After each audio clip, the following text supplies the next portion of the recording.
你明明是全球唯一一只6S 级厉鬼，如今却被饿得只剩下皮包骨，只因曾经身为人类的你不想将人当成食物，也不想吞噬丑陋的鬼怪，无奈只能拨通电话跟国家求助。你好，我是一只鬼，给你们打电话是希望你们可以收留我，我不想杀人，所以我没有吃的要饿死。你觉得自己这话已经说得十分有诚意了，可电话那头的警察妹子却直接乐。我说大哥，咱能别闹吗？报假警的后果可是很严重的，他认为你就是闲得慌在闹着玩。闻言你无奈的叹了口气，既然你不相信，那我就让你相信。话音一落，警察妹子身边的凳子就凭空悬浮起来，接着又是一个720度的花式大旋转。这一幕让警察妹子神色一凛，先生，请告诉我你的地址，我们马上安排人过来。挂了电话后，警察妹子神色凝重，她知道完蛋了，距离那么远的远程操控，更何况现在还是大白天的，她不敢想象这个鬼是有多强大。随后她急忙把情况汇报上去。当灵异局的人得知此情况后，一阵躁动，迅速的召开了一个紧急会议，在得知你没有恶意后松了口气。按照他们的猜测，这只鬼最低也是 B 级以上，可他们这里最高级的才是个半步 B 级的御鬼师，无论如何也打不过 B 级的鬼魂。但无奈出了这种情况，肯定是要过去的，千万不能让这只强大的并且饿了的鬼失望，不然到时候绝对会有无数人惨死腹中。画面一转，灵异局派来的御鬼师叶枫已经来到了你所说的小区门口，可眼前的一幕却让他整个人都不好，整个小区都像被一团浓郁的黑雾给遮盖起来。若是站在远处看，只会觉得这个小区被乌云压顶了一般，可叶枫却很清楚，这些黑雾根本就不是什么乌云，而是鬼气。这个小区竟然有着如此浓郁的鬼气，这只能说明这个小区里的厉鬼可能并不止一只。随后他做好防御，硬着头皮走了进去。与此同时，你正坐在沙发上撸着猫，你说那些警察真的会派人过来吗？闻言，这只猫有些胆怯的看了你一眼，他是真的怕你，总能想起自己堂堂一只 S 级的厉鬼，竟然被你几巴掌打得怀疑猫生。主人，那些警察能不能相信咱们的话是一回事，但你有没有想，他们就算真的安排警察过来，能不能走到这里都还不一定。闻言，你眼中闪过一丝不解，你这话是什么意思？难道您不知道吗？咱们这个小区里可不只是有咱们2只厉鬼，还有很多别的厉鬼。听到这里，你一惊，差点把这一茬给忘了。你们这个小区里起码有4、5只 S 级的厉鬼，A 级的应该也有10几，至于 A 级以下的数都数不过来。搞不好警察派来的人会在进门的一瞬间就被小区其他的鬼给吃掉，那到时候警察就会怀疑你把人骗了，然后杀掉。想到这里，你直接赏给这只臭猫一巴掌。这种事情你怎么不早说？这让猫咪心里很是委屈。我也没想到您居然把这给忘了。来不及多想，你直接一把抱住这只死猫，朝着小区门口冲了过去。而这时的叶枫已经陷入了绝望，此时的他已经被一个极厉鬼给盯上，他不断的后退着，却忽然撞到了什么东西。他立马转头看去，顿时就大声的吼道：“你怎么一个人来到这里？没看到这里很危险，赶快离开！”闻言，你淡淡一笑：“我不是一个人啊，我还有一只猫呢，就算有猫也不行，你赶紧离开，我还能为你抵挡一下。”叶枫话音刚落，黑猫就直接冲了出去，而他所冲的方向正是那个极厉鬼的位置，这让叶枫瞪大了双眼，他的眼中闪过一丝不忍，仿佛已经看到了这只猫被生吞的样子。只是让他没有想到的是，这猫冲上前去，却是稳稳地落在了厉鬼的肩头。下一秒，他张大嘴巴，尖锐的牙齿直接钉在了厉鬼的脖子上。随着一声凄厉的惨叫声，那只 A 级厉鬼瞬间化作一团黑雾消失不见。看着眼前的这一幕，叶枫整个人都麻了，那可是只 A 级厉鬼啊，就这么被吃了。这么说，这只猫岂不是 A 级或者是 S 级了？想到这里，叶枫浑身都颤抖了起来。要知道，到现在为止，整个国家都没见到过 S 级的厉鬼，可如今这只猫就已经疑似 S 级了。主人，这个警察未免也太弱了，难不成他们警察就这样糊弄你？黑猫漫不经心的缓步走到你的身旁，同时他的眼眸看向叶枫的时候，眼中的鄙夷毫不掩饰。然而叶枫听到这只猫说话的时候，他的瞳孔骤然瞪大，这只猫居然会说话，那毫无疑问是 S 级了。而这只 S 级的猫居然还只是这个少年的宠物。想到这里，叶枫仿佛已经看到了世界末日。你确实太弱了，不过没关系，既然是局里安排的人，你就跟我过来吧。说着，你转头就朝着小区最深处走去。直到这个时候，叶枫才终于意识到，原来眼前的这个青年就是那个暴殄之人。可他根本就没想到，眼前这个青年竟然会如此恐怖。一路走到最深处，周围的鬼气越来越浓郁，叶枫脸上的神情可谓是无比惊恐。他也不过是一个半步 B 级，可是周围出现的根本就没有一个在 B 级以下。若是今天这人没有来接自己孤身一人闯进去的话，那绝对连渣都不剩。好不容易来到房间，然后你们一人一猫就这么直勾勾的盯着叶枫，这让叶枫猛地咽了口唾沫。他们2个为什么都盯着我？不会是在想要怎么吃了我吧？叶枫几乎是瞬间便觉得你让局里安排人来着，该不会就是为了吃人吧？可他下一秒便意识到，这个少年有这种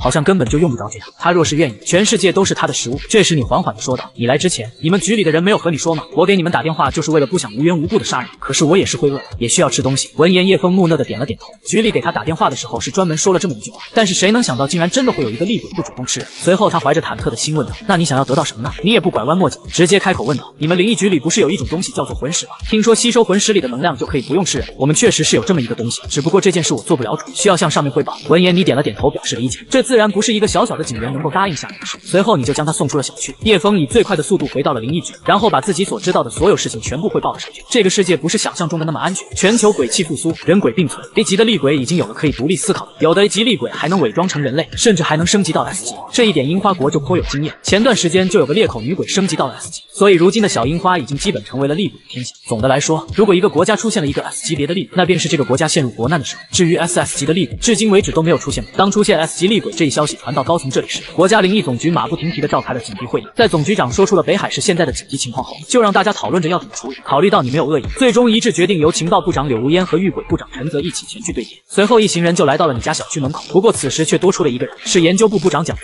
他一门心思都在研究上，听到有 S 级的厉鬼就偷偷的跟了过来，这让陈泽的脸色很不好看。情报上可是明明白白的说了，这里是个鬼窟，他可真不想带一个没有战斗力的后人。但已经到了这里，他知道他就算不带蒋泽进去，蒋泽也会自己进去，那无异于是在送自助餐，无奈也只能答应一同进去。当他们刚进小区，看到四周的鬼气，柳如烟和陈泽的脸色一沉，可蒋泽却充满了兴奋。就在这时，一团鬼气冲了过来，感受到是一个级的厉鬼，陈泽松了一口气，这个他还能处理。只是让他没想到的是，他把自己的2个护身灵全部放出来后，才勉强的挡住了这只 A 级厉鬼的随意一击。这时厉鬼忽然嘶吼一声，下一秒便冲到了几人面前，看着来势汹汹的厉鬼，陈泽瞬间一惊，想要后撤，但是已经来不及了。一团黑色的鬼气朝着陈泽涌了上来，陈泽迅速让自己的护身灵守在了自己的前方。若是这厉鬼非要拼个你死我活，那么自己的护身灵可能会消失，但厉鬼也一定讨不到什么好。在这个瞬间，他就已经想好了，自己就算是死，也绝对不会允许自己背后的2人受到伤害，只因他是遇鬼部长。就在鬼气马上就要冲到陈泽的面前时，那鬼气却忽然调转方向，越过了陈泽，朝着柳如烟的方向冲去。这只厉鬼已经有了很高的智力，知道最值得自己攻击的对象是谁，而且还懂得声东击西。他们已经发现了这片区域的鬼怪的不同凡响，区区一个厉鬼就已经这么强大不说，甚至还在这么早的时候就已经有了智力。这一次咱们龙国要面临史无前例的危机了，若是处理不妥当，说不定整个国家都要消失。一旁的蒋泽看着眼前的这一幕，眼中满是不可置信和呆滞。他没想到只是 A 级就能有这种实力，如果是 S 级或者是 S 级以上的厉鬼，又将会有多么毁天灭地的能力。此时陈泽并没有想这么多，他眼睁睁地看着鬼气距离柳如烟越来越近，只能爆发出撕心裂肺的喊叫声。他想用自己的命去换队友的命，可柳如烟周身已经被鬼气所笼罩，尽管2人相隔的并不远，却已经看不清柳如烟的身影，只能听到她在挣扎的声音。随着滋啦的一声从鬼气中传出，陈泽已经彻底愣在了原地。他不敢想象那声音到底是柳如烟被撕裂的声音，还是他的护身灵被撕裂。这一刻他都不知道自己该做些什么。就在这时，一道光芒闪过，直直地打进了鬼气之中，下一秒鬼气直接消散，而柳如烟完好无损地站在原地。突然，不远处传来一个声音：“一群废物，区区 A 级厉鬼就能把你们打成这个样子。”几人瞬间提高警惕，转头朝着声音传来的方向看了过去。只见一个男人正缓缓地走来，他嘴角挂着一抹嘲讽笑容，似乎对眼前的几人颇为不屑。是10大天王之一的颇。蒋泽盯着男人看了半晌，这才忽然发出了一声惊呼。随着他的声音落下，陈泽也松了口气，看来我们这一次倒是有惊无险。10大天王每个人都是 S 级遇鬼师，是龙国的最强战力，也是龙国最后的王牌。只是古托的脸上却并没有丝毫喜悦，他是被安排来在暗中偷偷保护他们。若是没有遇到太过于危险的事情，他是根本就不会出手。所有人都认为，身为 S 级遇鬼师，对付一个同样等级为 S 级的厉鬼，应当是非常简单的事情。但只有身为 S 级的10大天王才明白，想要除掉一个 S 级厉鬼可并不是那么容易。在面对一只 S 级厉鬼时，10大天王需要站出来一半的，并且就算5人合力才能够消灭一只 S 级的厉鬼，但他们也需要很长一段时间的修养，所以他们一般是不会出手。这一次若不是看在柳如烟危在旦夕，古托也不会这么早就出现。见到 A 级厉鬼已经被古托打散，陈泽这才松了一口气，然后拿出对讲机想跟叶枫仔细的问问这里的情况。他怎么样都没想到，在别的地方能轻松消灭的吉利，却在这个小区里差点被对方团灭。然而他刚跟叶枫交谈了2句，对讲机却被不知道从哪里冒出来的利刃贯穿，通讯直接中断，这让小区外围的叶枫一脸焦急。他知道里面肯定是遇到了麻烦，不过好在有个10大天王的婆仔，随后便立马将情况汇报了上去。而总部在得知了这种情况后，立马就安排了起来，先不管能不能和那个 S 级别的厉鬼气上，最起码进去里面的人一定得活着出来。而陈泽这边确实遇到麻烦，刚消灭了4只级厉鬼，却又有几只级厉鬼冲了过来。古托已经被累得气喘吁吁，可他却没有丝毫喘息的机会。当即便开启灵域压制着这几个厉鬼，随后掏出魂钉，只要他手中的魂钉能够成功的钉入厉鬼的脑袋上，那么厉鬼便会瞬间丧失攻击能力。可他尝试了半晌都未能将手中的魂钉钉入厉鬼体内，他无法想象这里的级厉鬼竟会如此强大。眼见着自己的灵域已经逐渐无法压制厉鬼，古托的眼中也不由得闪过一丝慌张。难不成我古托堂堂 S 级别的御鬼师，今天要折在一群级厉鬼的手里？他现在已经用了全力。就在厉鬼即将挣脱出他的灵域时，远处忽然飞来几道银色的光芒，直直的扎进了级厉鬼的脑袋上。随后4道身影缓缓的走了出来。古托，这才多久没见，你就已经变得这么弱了吗？听这个声音，古托松了一口气，那是他的队长白灵的声音。既然队长都出动，那么就说明1分队所有的人都到，5大天王齐聚，这种盛况怕是一辈子都难得见到一次。蒋泽的眼中充满了兴奋，然而下一秒他就不兴奋。而此时你正躺在沙发上，虽然早就察觉到了外面鬼气动荡，但黑猫却告诉你是几只厉鬼在打架。这种事情平常也经常发生，因为厉鬼想要升级突破，就得进行吞噬。闻言你无所谓的点了点头，只要不是国家的人都不关我的事。可一想到国家的人，你立马就从沙发上站了起来。不行，我得去看看，万一是国家队的人，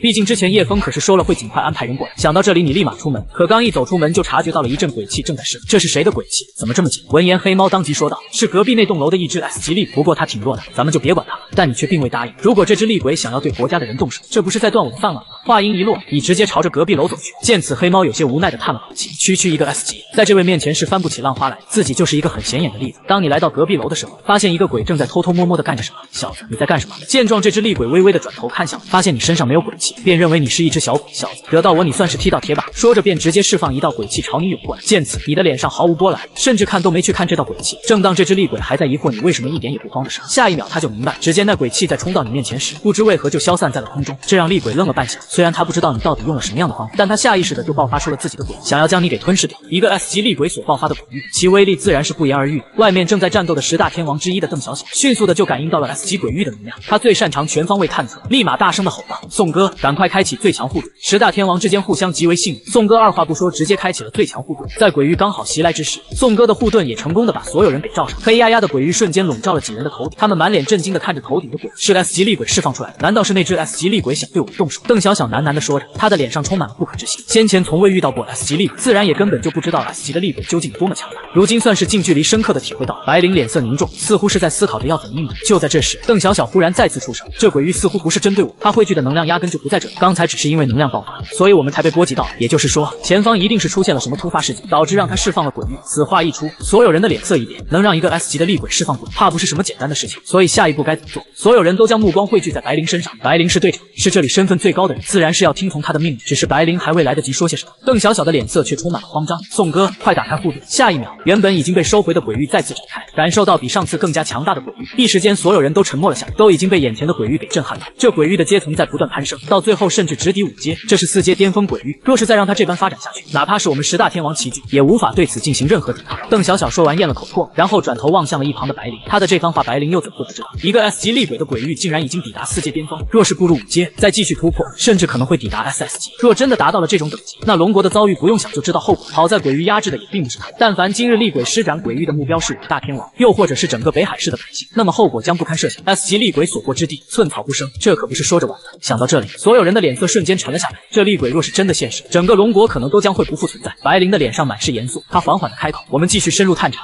势必要找到那只 S 级厉鬼。”说完，白灵转头看向一旁的柳如烟和陈泽，他的意思已经很明显，就是只留他们5大天王继续深入探查。柳如烟和陈泽跟着进去只会拖后腿，陈泽也迅速领会到了他的意思。放心吧，白队长，我们一定会保护好自己，我们的身手和等级都不如几位，所以我们也就不留下来给几位增添麻烦，我们先退出这个小区。听着陈泽的话，白灵这才点了点头，随后便带着4名队员朝着小区深处走了进去。而柳如烟和陈泽转头就朝着小区外面走去，不是他们怕死，而是他们去了真的没用，这可是巅峰赛，他们去了只会拖后腿。可没走了多久，陈泽就忽然停了下来，他紧皱着眉头说道：“蒋泽这家伙怎么不见了？”闻言，柳如烟也皱起了眉头，转身看了一眼背后的鬼气。行了，既然是他自己选择跟上去，那他自己就要为自己所做的事情付出代价。与此同时，你面前的厉鬼已经被彻底制服，放啊，你倒是继续放啊，我看看你还能放几次鬼域出来，一次又一次的就跟放屁一样。你是想臭死我，然后继承我的切尔西吗？你的语气之中满是不屑，可这厉鬼看向你的眼神却无比恐惧，他很清楚自己的等级，妥妥的 BOSS 级的存在，不管是人是鬼，看到自己都只有逃命的份。可在眼前的这个鬼的眼里，自己就跟个小卡拉米似的。你微微转头看向蹲在一旁的黑猫说道：“算了，你把它吞了吧，动作麻利点。”闻言，黑猫站起身来，迈着优雅的猫步朝着那厉鬼走去。可惜了，这么大的地方就没有一个能打的吗？与此同时，5大天王也遇到了前所未有的危机，一只 S 级别的镜面鬼竟然变成蒋泽的样子靠近他，还好真的蒋泽及时出现，然后擅长探测的邓小小识破了镜面鬼，而镜面鬼看到自己被发现了也不恼怒，反而还充满了兴奋，因为这几人越强，他吃了这几个人后升级为 SS 级的可能性就更大。随后便直接爆发起了鬼域。见状，5大天王的灵域同时开启，与镜面鬼的鬼域重重的撞击在了一起，爆发出了十分刺眼的光芒。此时小区外的柳如烟和陈泽感受到了战斗的波动，正在讨论着要不要进去帮忙，却忽然感受到了能量的外泄，这让柳如烟大惊失色。糟了，这是灵域和鬼域的碰撞所产生的能量波动，快放护身灵出去把这能量涟漪全部打散，要不然城中的百姓们绝对会死伤惨重。而这鬼域和灵域相撞产生的爆炸自然也被你察觉，闻声望去，果不其然，黑色鬼域之下还有一丝金色的能量正在发散，只是两者比较起来，那金光就显得十分微弱。这情况该不会真的是国家那边安排的人过来？毕竟鬼可没有金色的特效。想到这里，你充满了兴奋，随即猛地爆发出鬼域，直接便朝着打斗的地方压了过去，这让一旁正在嗖嗖发抖的厉鬼疯狂的颤抖了起来。此时他终于感受到了你的鬼自己是哪里来的胆子，竟然敢对这位大大出手。这时你的鬼域已经到达了5大天王交战的上空，虽然还隔了很远，但你已经能够十分清晰的看到下方所发生的事情。你立马就笑了出来，果然是国家安排过来的。不过他们现在的情况可不乐观啊。你转头看向身旁的黑猫问道：“你说我能不能打得过那只镜面鬼？”听到你的话，黑猫翻了个白眼，这家伙是在怀疑我的智商吗？不过不管怎么样，既然已经问出来了，那肯定是要会，不然搞不好又要挨揍。那镜面鬼撑死了也就是一个 S 级巅峰，可是主人你在人类所定下的标准最低也是 SSS 级的存在，这个问题不用说也知道答案了。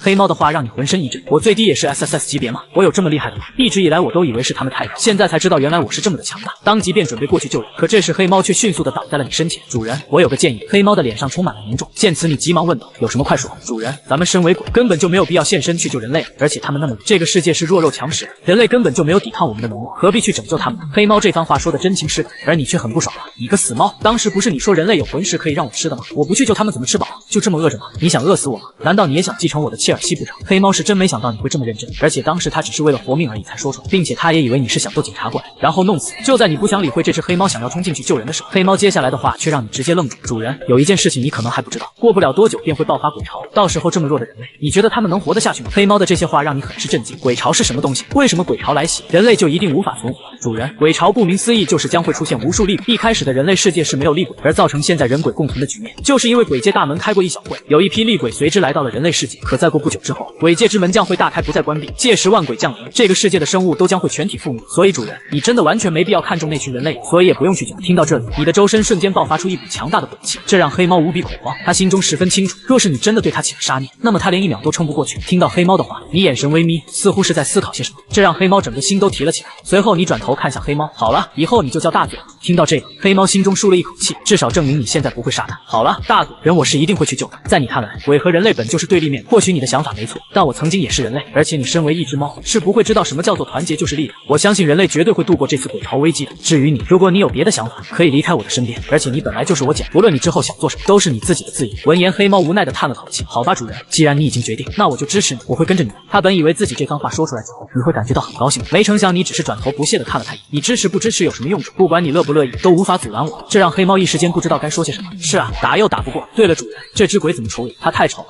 我不想吃它。闻言，你还没说什么，厉鬼当即便直接表明忠心。主人，我也愿意追随主人，誓死追随。他说的十分之快，生怕说慢了就被灭了。见这厉鬼这么识趣，你也不再为难他，转身直接朝着5大天王战斗的地方冲了过去。见状，黑猫和厉鬼也直接跟了过去。而这时所有人都不知道，一个巨大的危机正在围绕着龙国展开。樱花国的人意外得到了灵异局的情况，得知5大天王被困于鬼屋，便决定搞点事情，打算把正在樱花国作乱的3只 S 级厉鬼引入龙国境内。而他们的3只厉鬼也是很有特色，第一个是一只裂口女，她的特点就是见人就问她美不美，说美的就直接给你的嘴也开个口，说不美的就永远也开不了口。第二个是梦中人，顾名思义是在梦中行动的鬼，在梦中他可以做任何事情，包括直接让人死亡。第三个叫红披风，他只会出现在厕所和浴室，他会问人是要红色的或者是蓝色的卫生纸，但不管怎么选都难逃一死。而这时的小区内，随着镜面鬼能力的释放，直接把5个人分开到了5个不同的空间。原本5个人联手都打不过镜面鬼，现在一个一个来就更不用说，绝对是全军覆没。白灵作为队长，他知道自己要做点什么，不然这次5大天王全都死在这，龙国也将陷入万劫不复。此时白灵已经下定了决心，你们4个听好了，等下我全力给你们打开一条生路，当鬼域破开后，你们什么都不用管，全速离开这个小区。听到这个安排，其余4人都知道白灵做了什么打算，纷纷反对起来。古托当即便大声地说着，不行，你要做的事情还有很多，我实力比你差不了多少，我来自爆更加合适。闻言，负责医疗的薛定谔也立马反对，你俩是我们5人中的最强战力，谁自爆都不合适，我的实力最弱，能给你们的帮助就只有医疗，我自爆才是最合适的。其余2人也纷纷表态。白灵听到队友的话，心中一暖，但是他知道现在不是感动的时候，随即便告诉众人，这只镜面鬼已经无限接近于 SS 级，这里只有我自爆才能有机会破开鬼，你们听我最后一次安排好了。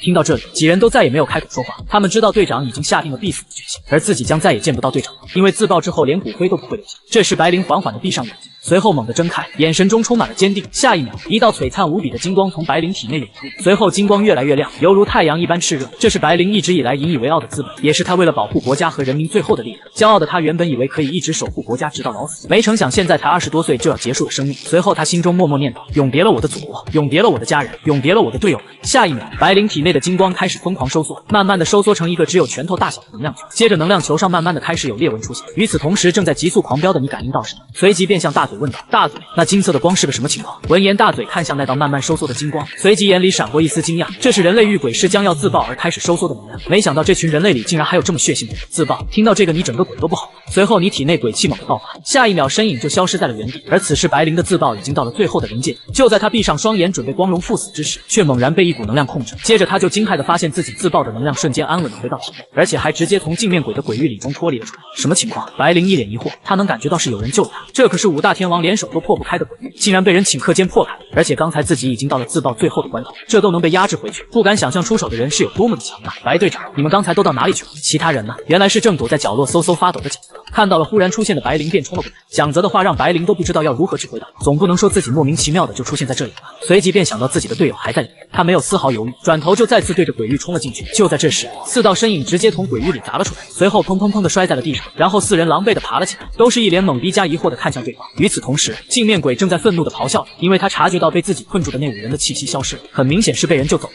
他看到你正在看着他，瞬间就明白是怎么回事了。你真该死啊！要不是你放走了他们，等我吞噬了他们5人，一定能成功升级成为 SS 级。他已经被愤怒冲昏了头脑，瞬间就朝你发起了攻击，都没去想你是怎么会凭空出现在他的鬼域里。当他快要贴近你的时候，大嘴凭空出现，随手一爪就拍在了镜面鬼的头上，直接就将他打飞了754米远。主人，这货就交给我吧，您先忙您的。闻言，你点了点头，这样最好，刚好我能出去跟那个很好看的妹子聊聊。随后便转身缓缓地走出了鬼域。这时外面正在发愣的5人忽然看到了让他们不可思议的一幕，只见一个毫无鬼气的人正悠然自得地从鬼域中走了出来，这让所有人都露出了满脸惊恐的表情。因为这种情况只有一个解释，这只鬼至少是一个 SS 级的厉鬼，目前为止全世界可从来都没出现过。想到这里，白灵猛地咽了口唾沫，随后他忽然想到自己等人无缘无故的出了鬼域，立马便反应了过来。而你见此直接露出了个邪恶的笑容，随后掏出手机，美女处对象加个好友呗。白灵的脸刷的一下就红了，万万没想到自己还有被调戏的一天，更何况还是个鬼。随即便立马问道，你是不是就是报警的那个厉鬼？没错，我就是那个鬼。闻言，在场的所有人瞬间警惕了起来，他们之所以会沦落到这个地步，可全都是拜眼前的这只厉鬼所赐。队长，现在咱们怎么办？此时白灵的脸色也很不好看，他双眼死死地盯着你，思考着下一步行动。而你看着他们那一脸凝重的表情，不由得有些好笑。放心，我不会伤害你们的，不然我刚才也不会把你们从那个鬼域中救出来。这时总部的电话打了过来，白灵立马接通，毕竟面对这只等级未知的厉鬼，他也不知道要怎么办。可还没等说话，信号又戛然而止，并且此时小区内的天地忽然变色，一股恐怖的气息瞬间袭来。原来是刚刚大嘴一直在戏耍镜面鬼，恼羞成怒的镜面鬼竟然直接冲破了等级，达到了 SS 级。白灵的脸色十分凝重，他微微转头看向我，我知道你很强大，但我希望你能帮忙把这只厉鬼消灭掉。你想要什么条件尽管说。闻言，你死死地盯着白灵看着，顿时就露出了邪恶的笑容。这个笑容把白灵看得一阵发毛，不知怎么回事，心中总有种不妙的感觉。此时镜面鬼在意识到自己突破等级后，瞬间猖狂地大笑起来，你们所有人所有鬼都得死，耶稣来了也就不了你们。闻言，你露出一个冷笑，随后转头对着白灵说的，你刚刚说的条件尽管提，等下你可别反悔。下一秒，你直接一闪消失在原地，出现在镜面鬼的面前，这让镜面鬼的笑声戛然而止，化为满脸的震惊之色。他根本就想不到一个周身根本没有鬼气的鬼，竟然能够瞬间出现在自己面前。当他刚想要说点什么时，你微微一抬手，一个弹指弹在了镜面鬼的脑门上，镜面鬼随即传出凄厉的惨叫声。片刻后，声音渐渐消散，同时周围笼罩着的鬼域也逐渐消失。一旁的5大天王呆愣地看着眼前这一幕，那只镜面鬼可是突破到了 SS 级的力量，在5大天王的眼中可是根本就无法消灭的存在，可现在却被眼前这个男鬼随意的给弹死。要知道那镜面鬼在还未突破的时候，就差点将他们给团灭了。此时你看着镜面鬼消失的地方，赫然出现了一颗发光的珠子。一旁的蒋泽看出来你的困惑，立马就上来解释道，这位鬼哥，这个东西叫做鬼晶，是厉鬼魂飞魄散之后所产生的，这里面也充满了厉鬼的鬼气和修为，这可是大补之物。闻言，你转头看向一旁的大嘴和勺子鬼，这玩意你们想要吗？大嘴和断臂鬼对视了一眼，都不敢说话，可那热烈的眼神却出卖了他们。见此，你有些无奈的摇了摇头，随后手一挥，便直接将这颗珠子甩到了他们面前。这东西对我没用，你们2个收着吧。另一边的蒋泽手机也再次有了信号，他把刚刚你灭杀镜面鬼的一幕全给录了下来，传回了总部的会议室，这让会议室内所有人的瞳孔猛然收缩，他们算是彻底了解到了这个厉鬼的强大。随后立马打了电话过来，白灵接通后却没有说话，他现在在想着眼前这个鬼是什么等级，是 SS 级巅峰还是 SSS 级？想到这里，他忍不住的打了个寒战，他不敢想了，若是眼前这个厉鬼真的那么强大，那么整个世界的人和鬼加起来也不会是他的对手。此时你来到白灵面前，想起他之前说的要求，刚想说点什么，这时视频里作为总指挥的孟老却率先开口说话，虽然他也被震惊到了，但他还是迅速的回过神来，这位鬼先生，您先前所说的要求可否再说一遍？闻言，你眼睛一亮，这个老人你经常在电视上看到，我还是之前的要求，我不想杀人，也不想吞噬鬼怪，加上之前我听说你们那里有魂石，能让我们厉鬼补充能量，所以我想得到足够的魂石。闻言，孟老想都没想就同意了下来。开玩笑，不同意的话惹急了这位，搞不好他下一秒就来抢了。此时你听到他同意，脸上闪过一丝喜悦。好，那这些人都可以走了。这时孟老又忽然开口，鬼先生，我有个想法，希望你加入我，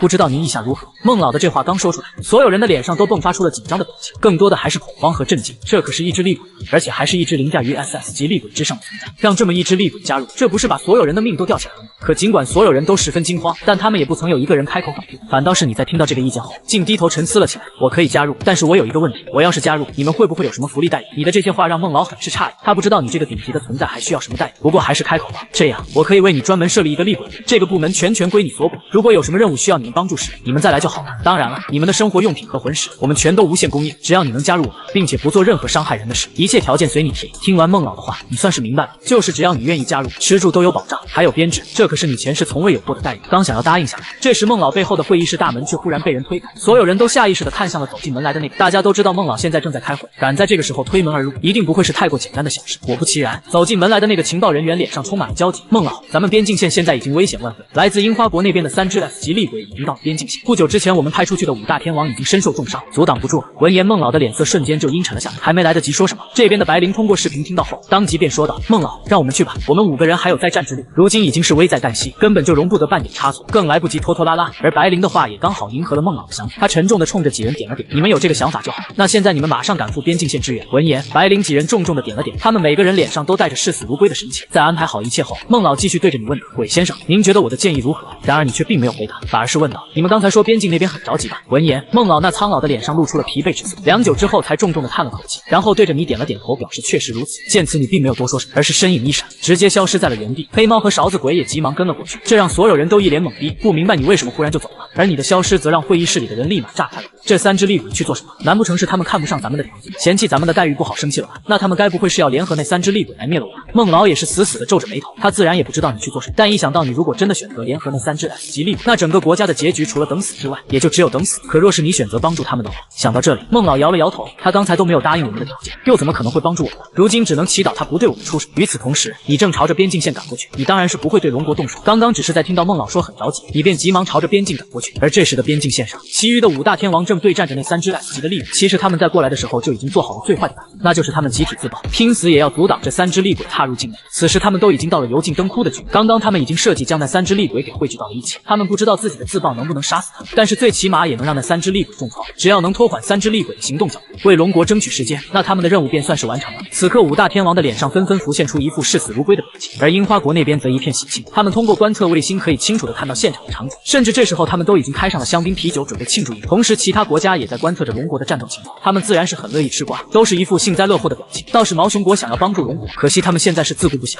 他们毛熊国内大量的鬼怪正在肆虐，国家的御鬼师根本就走不开，只能眼睁睁地看着观测卫星上传来的话。此刻5大天王携手围在3只厉鬼身旁的话，已经算得上是被全球直播了。这时5人中年龄最小的那位天王苦笑一声说道：“队长，今天过后我们会被人民所铭记的。”听到这话的程颜微微一怔，却并没有回答，因为他也不知道如果这3只厉鬼踏入龙国会是什么后果，都犹未可知。随后他便下令，2分队的所有人都准备好自爆，势必要用我们的生命来捍卫我龙国的领土和人民。随着程颜的话音落下，其余的4人纷纷重重的点头。5人深吸了一口气，他们都准备好了，下一刻便是自爆。而全球的人也都在屏气凝神地盯着屏幕，他们都在等5大天王自爆，等3只厉鬼进入龙国境内，等龙国覆灭。可就在这个时候，一个不速之客却忽然冲上前来。我说，你们这群人类怎么一言不合就要自爆？随着这道声音的传出，瞬间所有人都转头看向了旁边忽然出现的这个年轻人。而在看到你身上并未有任何的能量波动后，一时间5大天王的脸上全都露出了着急之色。小子，你来这里做什么？赶紧走！他们可不想自己为了保护人们的自爆，反而还害死了人，哪怕是一个普通人都不行。就在这时，黑猫和勺子鬼终于追了过来，在看到你后便选择站在一个离你不远的地方。这一幕让5大天王就不淡定，因为他们很明显能察觉到勺子鬼身上的鬼气。至于黑猫，他们并未察觉到。与此同时，除了毛熊国外，所有的国家都沸腾起来，纷纷都露出了一脸的玩味，因为他们都检测到了勺子鬼是厉鬼，所有人都认为龙国即将要亡。此时5大天王感觉整个世界都塌了下来，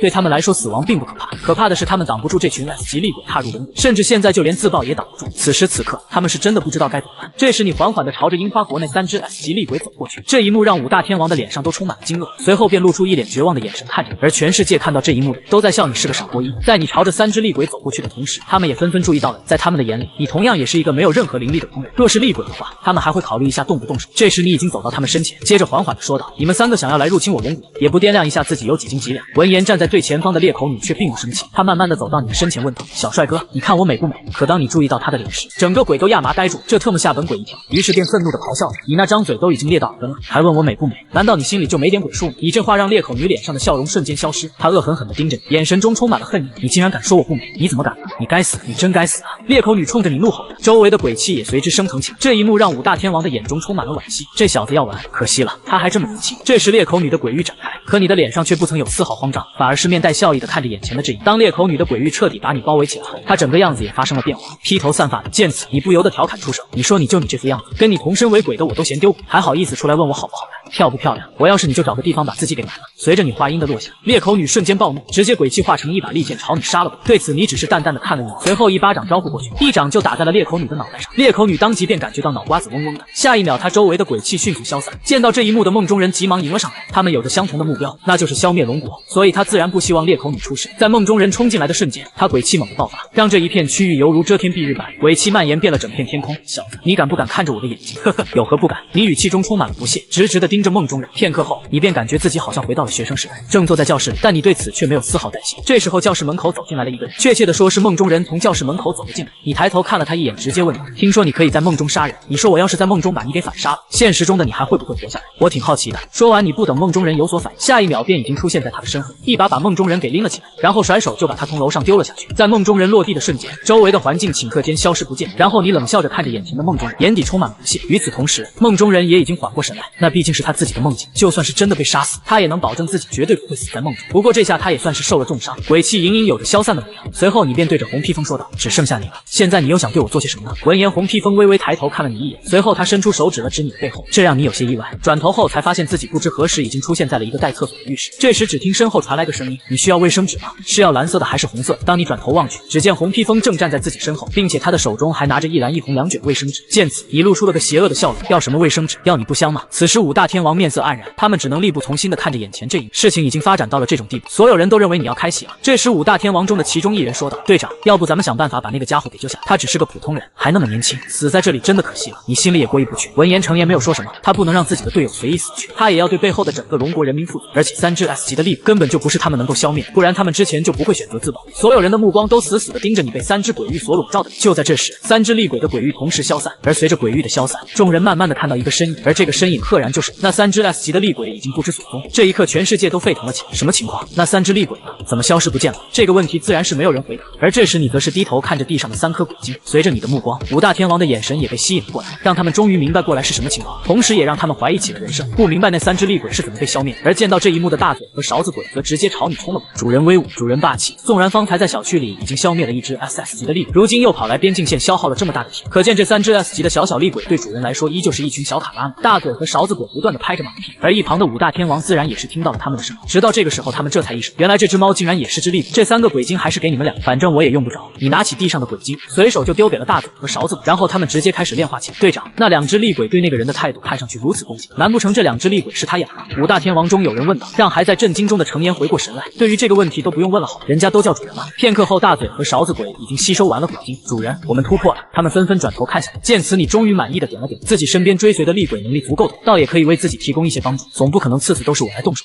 这时你忽然抬头看向天空，这下更是让所有人的视线都落在了你的脸上。而此刻你所看的方向正是大洋彼岸的樱花谷。原本你从来都没有打算大开杀戒，但是这一次既然是他们选择了先动手，那么接下来也该轮到我们反击了。随后便和黑猫还有勺子鬼一同前往樱花谷。而你的这个举动让所有的国家都万分紧张，毕竟按照你从监测卫星上表现出来的战力，要是降临在了他们所在的国家，那后果不用想也知道，绝对会死啦死啦的。而此时的樱花国通过卫星也知道了你的意图，不知道要怎么应付的他们都开始推卸责任起来。但是不管怎么样，他们根本就没有处理方案。樱花国的人只能眼睁睁地看着你朝着他们靠，而五大天王这边在看到你带着2只厉鬼离开后，才慢慢的缓过神来。刚刚发生了什么事情？那个年轻人竟然把樱花国派过来的3只 S 级厉鬼给消灭，该不会是我在做梦吧？而程岩愣了半晌都不曾回答，眼前的这件事情带给他们的冲击太大，甚至已经有队友开始怀疑人生了。队长，难道咱们现在连一个普通人都比不过了吗？程岩听到身旁的声音，顿时只觉得有些牙疼。这个人看上去只是普通人，但事实绝对并非如此。若是他真的毫无本领的话，那为什么会有2只厉鬼一直跟在他的身旁？所以此人绝对不简单。不过好在不管是他还是他养的2只厉鬼，最起码对咱们龙国都没有敌意。说着他们便准备回去。就在5人正准备撤走之时，头顶却忽然传来了一阵直升机的声音，下一秒便已经停在他们前方不远处。随着上面的人走了下来，五大天王也终于看清楚了来人是谁，却不由得露出了疑惑之色。白队长，你们1分队的人怎么也来了？不是去处理那边小区里的鬼窟了吗？那边已经处理好了，我们过来是总局长的意思。他说你们应付那3只 S 级厉鬼非常勉强，所以总局长才安排我们过来。听着白灵的话，程岩的眼中闪过一丝无奈，虽然很不想承认，但事实确实如此。不过还好有惊无险。这时白灵再次说道：“你们这里是什么情况？那3只 S 级的厉鬼呢？”此时他的眼中充满了意外和不可置信。难道你们5个把那3只 S 级的厉鬼给灭？我们可是连1只 S 级的厉鬼都难以处理，你们竟然能够同时对付3只？听着白灵的语气，程岩翻了翻白眼，他自然知道是白灵误会。当他刚想解释一下时，一旁的队友们都已经激动的开口，说到这件事情，我们可就有的说了。白队长，那3只厉鬼当然不是我们消灭，我们哪里打得过那些 S 级的厉鬼？不过刚才这一幕你是没有看到，刚刚有一个看着就是个普通人的存在，直接把那3只厉鬼给灭了。说着，他们一人一口的把刚才的情况详细的说了一遍。听完后，白灵就知道知道这人是谁，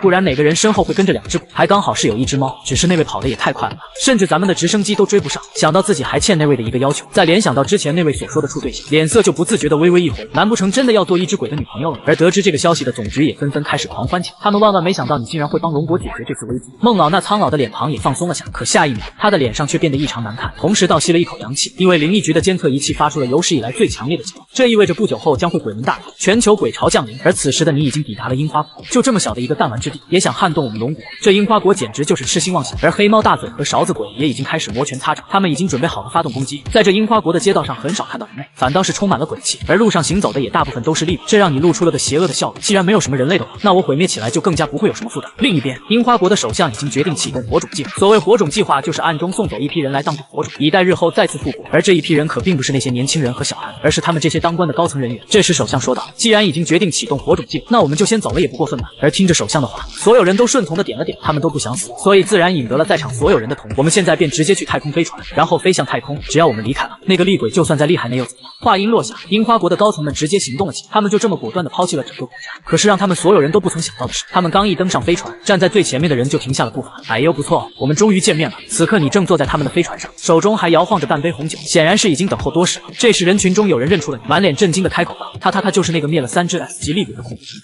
这让他们所有人都露出了一脸的绝望。这一路走来，大嘴和勺子鬼冲在最前方给你开辟道路，可谓是所过之处寸草不生。而这一路并没有一个高层出现，所以你就意识到樱花国很有可能是有这种火种计划。而在看到这艘飞船之后，你便更加确定。只是让你没想到的是，这群人竟然全都是樱花国的高层们，他们居然想要跑路，带头的还是最贪生怕死的首相。这些人自然也从未想，他们竟然会在自家的飞船上看到你这个不速之客。要知道，想要进入这艘飞船，至少要经过一系列的安保措施。而此时樱花国的众人几乎都纷纷腿软的跪了下，你们这是什么个意思？这才初次见面就对我行这么大的，这样不好吧？说着，你的嘴角缓缓地勾起了一抹弧度。此时樱花国众人面色惊恐，一个个的都快吓尿了。先生，我知道您来到这里是想要报复我。首先我承认这件事情确实是我们的错，您一路过来应当也是看到了我们樱花国的现状，若非被逼无奈，我们也不可能做出这样的事情。那脸上看上去是充满了无奈，可你却很清楚，什么被逼无奈，只不过是他们对龙国仍旧有执念罢了，所以你不想跟他们多说。冷笑一声后，缓缓地站了起来，打算动手灭了他们。见状，樱花国首相连忙开口：“等一下，我们还有话要说。”声音很大，甚至都有些破音了。闻言，你站在原地死死地盯着他，倒是想知道他要说些什么。先生，我们可以给你所有你想要的东西，只要你能放过我们就行了。这一番话说得很快，就像是生怕自己说得慢了，下一刻就直接被你杀了一顿。而听着这番话，你的眼中倒是闪过了一丝诧异。你有想过樱花国的人会给你好处，然后让你放弃对樱花国出手，可你却没有想到他们竟然会说只让你放了他。这几个人并没有提到国家，你没在说话，低头思索着什么。而樱花国的这群高层也不敢开口，一时间整个飞船上陷入了沉默。2分半后，你开口道：“我要你们所有的魂石，包括鬼晶，有多少给我拿多少。”听着你的话，樱花国的人直接答应了下来。